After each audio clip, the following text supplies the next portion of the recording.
po, for today's video, tayo po ngayon magluluto dito sa ating kusina ng patola with miswa na merong squash flower and bok choy, and ito po ang ating lahok, minced pork or giniling na baboy. So, in-slice ko siya into cubes kasi from nilagay ko siya sa freezer, so medyo matigas. So, samahan niyo pa ako sa aking pagluluto.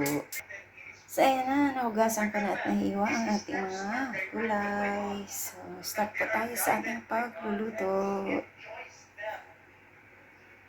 So, ayan, nasunog ng aking kawali. At ilagay na natin ang sibuyas at bawang.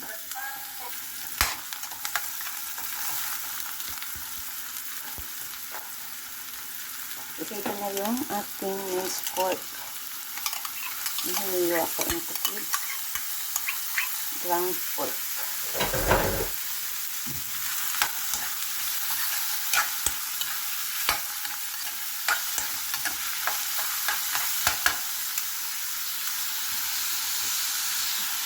So, maglalagay ako dito ng black pepper.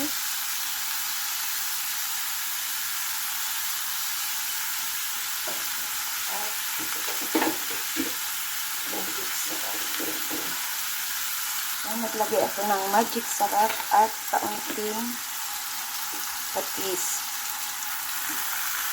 para kapag-timpla ng ating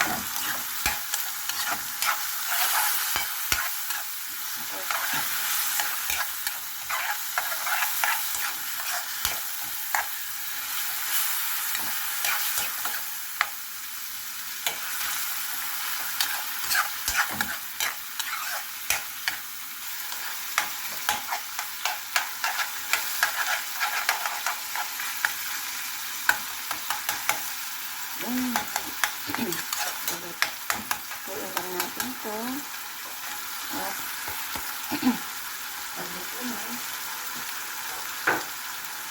ilagay ko yung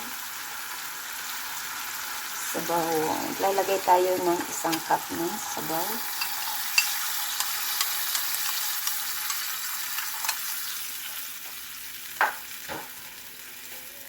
At pagkulo, lagay na natin ang ating miswa.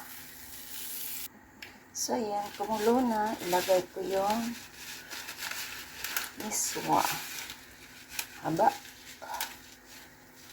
Ayan. Kalahati lang siguro. Ayan.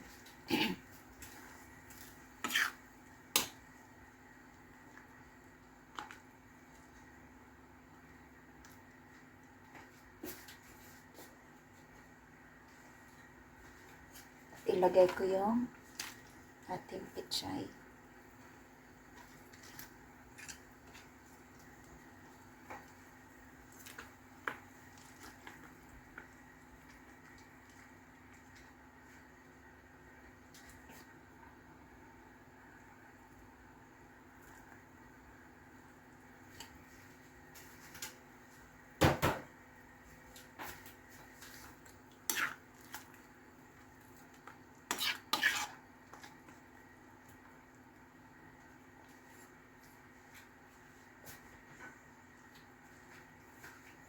Sunod ko na din tong ating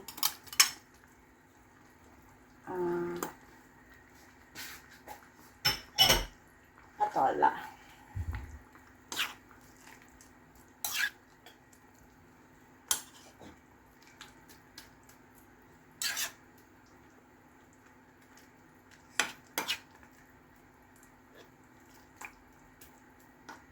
Dapat bibilogin ko pa to, pero sabi ko, pwede na to. Lagay. Gawin ko sanang bola-bola. Pero sabi ko, hindi na. Ayan. Parang kulang yung ating sabaw. So, dagdagan ko na lang ang ating sabaw at kuluin natin. Ayan, kulo siya. Kunti lang.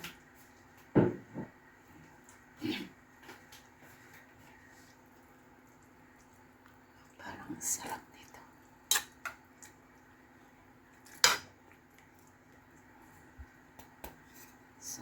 Tikman nga natin ang sabaw. Sarap nga. So, magdagdag ako ng asin.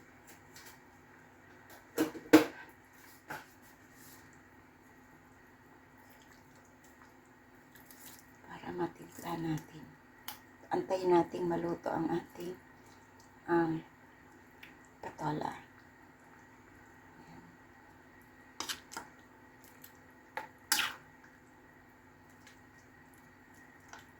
Sarap nito.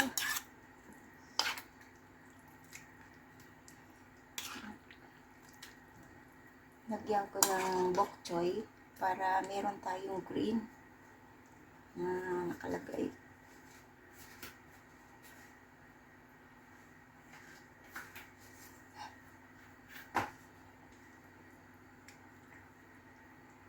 So, takpan ko muna para madaling maluto ang ating gulay na patola. Ayan.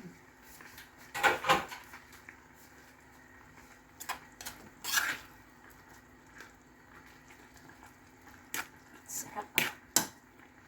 Ipaluto yung iba. Ang patola. Pero malapit lang itong maluto. Kasi ang patola naman is very easy to cook. Yan. Hanggang lang natin yan. Hanggang lang na.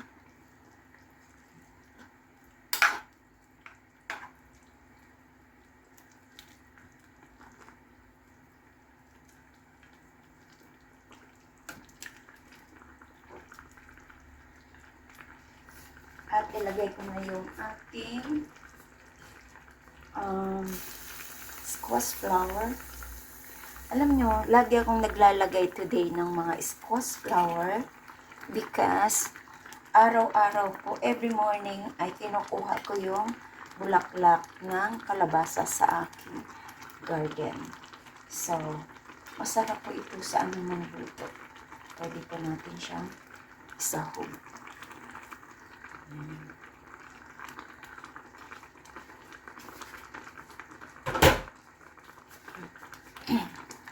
Malapit na siyang maluto. Ito naman ay madali lang maluto ang squash flower.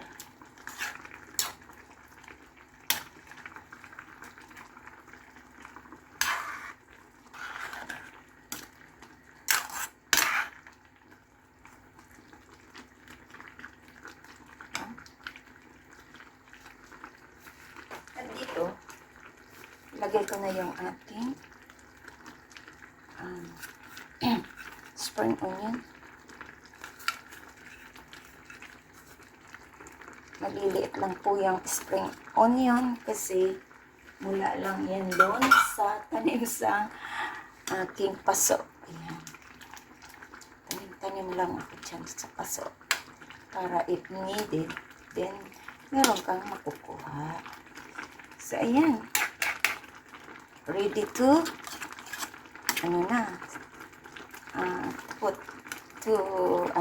pwede na natin ilagay sa ating serving bowl. Kasi ito ang pasta natin ng sutanghon ay madali lang siya, sutanghon. Miswa ay madali siyang nagpapatuyo siya ng soup, ng sabaw. So, ilagay na po natin siya sa ating serving bowl. At ito'y luto na. Pero timplahan muna natin kung tama ba ang kanyang alat. Ayan. Ang sarap. Ang sarap. So, ilagay na po natin sa ating serving bowl.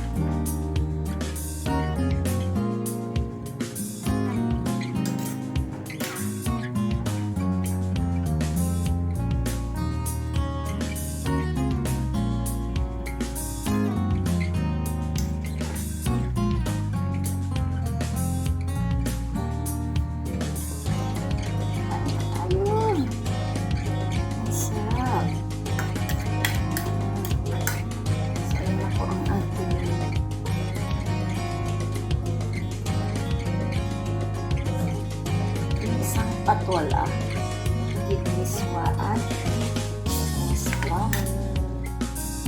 Sarap naman. Ayan. Kaso lang sa palengke, mahirap kayong makakita ng squash flower. So, ito ay tanim ko po yan sa aking backyard. At alam mo na pag may mga tanim kayo, madali lang makakuha ng libreng gulay at organic pa. So, ayan. Salamat sa inyong lahat yan. This is Lori's Kitchen. Thank you so much for attending my premiere sa pagsupport ng aking mga lutong bahay dito sa aking kusina. Affordable and pasok sa budget yan. Ayan, thank you so much. Masarap na at healthy pa. Thank you and big love shoutout sa inyong lahat yan. This is Lori's Kitchen. At sa hindi pa nakasubscribe ng aking channel, please do subscribe and hit the bell button para lagi kayong updated sa aking mga parating na lulutuin dito sa aming kusina. Bye-bye at kain na po tayo. God bless. Bye!